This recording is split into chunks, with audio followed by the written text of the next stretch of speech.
The office was loud, not with laughter, not with work, with shock. A woman slammed her palm hard against a glass table. Bang! Everyone turned. Pens dropped. Conversations died. Vanessa was standing, breathing hard. Her eyes locked on one person. Amara. "What did you do?" Vanessa screamed. People stood up from their desks. Someone whispered, "What's happening?" Vanessa pointed, shaking. You think we don't know who you are? You think you can pretend? Amara didn't move, didn't speak. Vanessa laughed, a cruel, broken laugh. "You're a slut." She pretends she's better than everyone here. Miss Hardworking, you want to see who she really is? She pulled out her phone. "You want to see who she really is?" The screen lit up, a woman dancing. The room froze. Some people looked away, others stared. Vanessa screamed over the noise. This is who she is! She sells herself at night and comes here to act smart in the morning. Amara's face went pale. Her hands trembled. She tried to speak. No sound came out. Vanessa leaned closer. You don't belong here. I can't do this. That's right! She was humiliated in front of the people she worked hardest to impress. Labeled, exposed, broken. But what no one in that room knew was that this single moment, this humiliation, would be the reason the man who owned the company would finally see her, and that the woman they tried to destroy would one day sit at the very top of that building. This is not a love story. This is what happens when cruelty meets destiny. Her name was Amara Cole. Every morning she left home before sunrise, not because she loved her job, but because if she didn't, everything would fall apart. Her mother was sick, her body weak, medication expensive. Her younger sister depended on her for school fees, food, rent, everything. There was no one else. So Amara worked two lives. By day, she worked at Crestfall Holdings, one of the biggest investment firms in the city. Glass walls, quiet hallways, people who smelled like money. Amara dressed simple, clean, modest. She kept her head down. She worked harder than anyone. She had fought for that job. Dozens of applications, rejections, interviews where people looked at her certificates and frowned. She didn't have fancy schools, no rich parents, just results. And results were the one thing no one could take from her. By night, she became someone else. After work, she went home, rested for 1 hour, then changed. By 10 p.m., she was at a nightclub on the edge of the city. Loud music, dim lights, men who didn't ask questions. She danced. She smiled. She endured hands she didn't want, not because she liked it. Bills don't care how you feel. She hated it, but hunger was worse. She worked until 3 a.m., went home, slept a few hours, and started again. Every day. At the office, there was one person who hated her. Her name was Vanessa Hale. Vanessa came from money, or at least, she used to. Her parents had once been rich, very rich. Then they invested in the wrong deal, lost everything. The only thing they had left was connection. The CEO of Crestfall Holdings, Julian Cross, was an old family friend. Vanessa's father had once mentored him when Julian was young and broke. Out of gratitude, Julian gave Vanessa a job. That was her entry, and Vanessa never let anyone forget it. She dressed loud, spoke loud, walked like the office belonged to her. "I'm basically family," she'd say. "Julian is my godfather." She expected respect, fear, special treatment. And then there was Amara, quiet, focused, from nothing, and somehow outperforming everyone.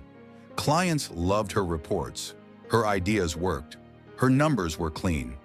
While Vanessa talked, Amara delivered. That alone was enough to create hate.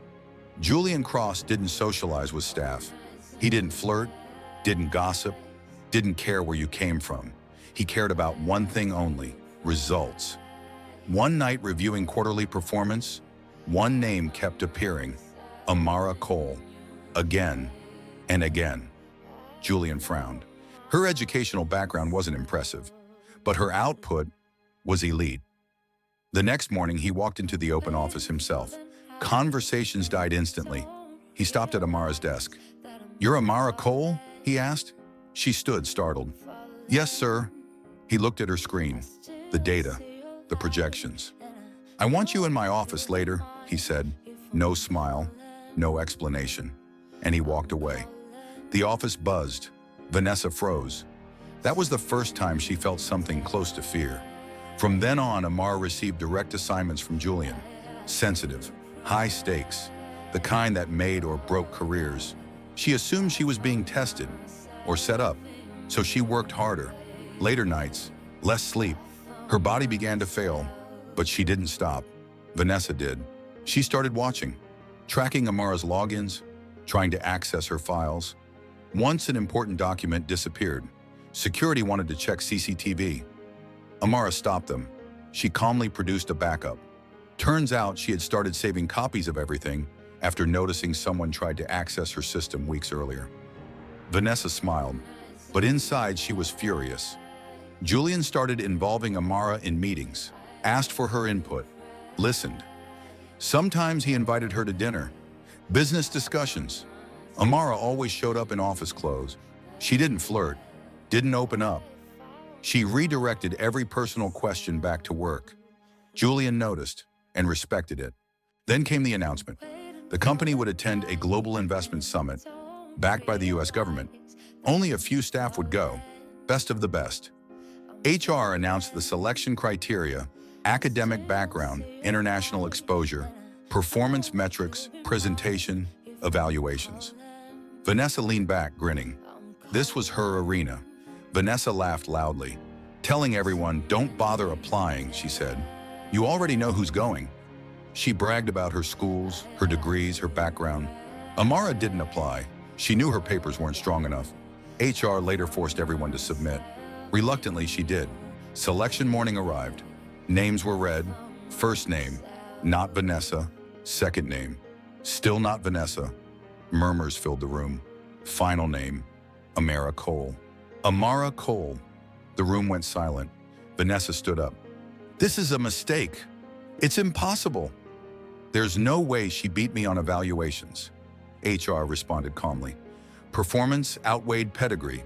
This is outrageous. How could you approve this? Vanessa, please calm down. We follow protocol. Calm down. People are suffering because of this. Vanessa sat back down. Her hands were shaking. That night, Amara went home smiling, for the first time in years. She walked into the apartment to tell her mother, but she found her collapsed on the floor. She rushed her to the hospital. The doctor didn't waste time. "It's a stroke," he said calmly. "Half of her brain has already been affected. If we don't operate now, the other half will follow." Amara, the scans confirm it was a stroke. We need to act fast. Emergency surgery was needed, immediate payment required. That night, Amara went back to the club, because hospitals don't wait for miracles. The music was louder than usual, the lights harsher. The thought of her being her mother's last hope for survival burned through her mind as she walked to the stage. She danced harder, longer, ignoring the hands, ignoring the looks. Vanessa arrived at the club angry at the office, angry at Julian, angry at the fact that a nobody had taken what she believed belonged to her. She drank with her friends, laughing too loudly, complaining. "I swear," she said, waving her glass, "they picked that girl over me, over me." Her friends scoffed. "Please, she'll mess up. These low-class girls always do." Vanessa smiled bitterly, then she froze. Across the room, under flashing lights, she saw Amara. At first, she thought she was drunk. She blinked, looked again. Same face, same posture. Vanessa leaned forward slowly. "Guys," she said quietly, "tell me, does that dancer look like Amara from work?" They stared. Then one of them laughed. "Oh my God, that is her!" Vanessa's lips curled. The universe had handed her a weapon. She pulled out her phone and recorded everything. Later, when Amara stepped into the locker room, exhausted and numb, Vanessa was waiting. Clap, clap, clap. "Well, well," Vanessa said mockingly. "Who would have believed the best performing staff also has excellent stripping skills?" Amara froze. Vanessa lifted her phone. The video played. Amara's blood ran cold. "I see why the boss likes you," Vanessa continued, smiling cruelly. "You're nothing but a cheap slot pretending to be smart." She laughed and walked out. Amara didn't move.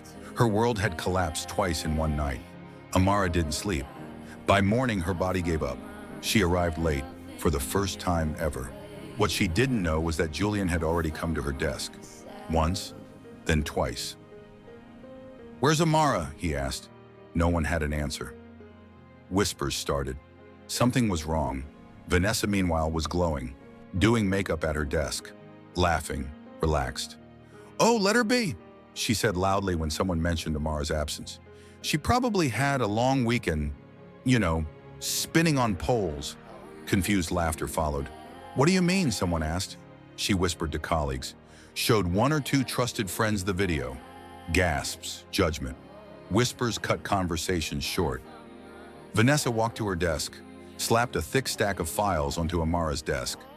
By the time Amara walked in, tired, pale, late, the atmosphere had changed. Eyes followed her.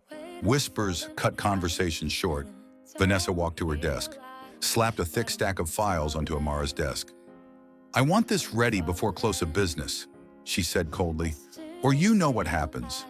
She raised her phone slightly. "Just enough." Amara swallowed. "I'll do it." The office watched, confused, whispering. Was Vanessa really her boss now? Days passed like this. Amara doing Vanessa's work, staying silent, until Vanessa made her real demand. Vanessa dropped a report on Amara's desk. "You're giving up your seat for the trip." Amara looked up slowly. "What?" "You'll tell Julian you don't want to go. I'll replace you." "He won't allow that." Vanessa leaned closer. "Find a way, or the video goes everywhere." Amara did what she was forced to do. She declined the trip. Julian immediately sensed something was wrong. He refused the replacement. Vanessa lost it. She stormed to Amara's desk. "You stupid bitch!" she screamed. "You think you can play me?" Amara tried to explain. Vanessa didn't care. "She's a slut!" she shouted. "A fake! A stripper!" The office froze. HR rushed in. Vanessa connected her phone to the screen. The video played. Gasps, shock, laughter, disgust. Amara bowed her head. HR asked quietly, "Is this true?" She nodded and ran.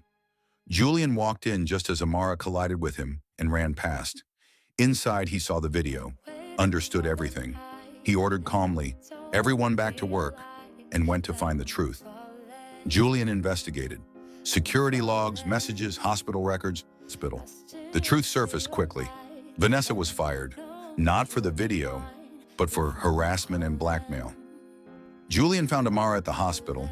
He paid for the surgery, no conditions. She quit the club. They went on the trip. Her presentation stunned the room. Even the president. Crestfall skyrocketed. Years later, they became partners. Then something more. Vanessa watched from the outside. The woman she tried to destroy owned the future she thought she was guaranteed. This is the Billionaire Underdog Stories, where shadows become kings. If you want to become the next billionaire, like and subscribe for more stories like this. See you on the next one.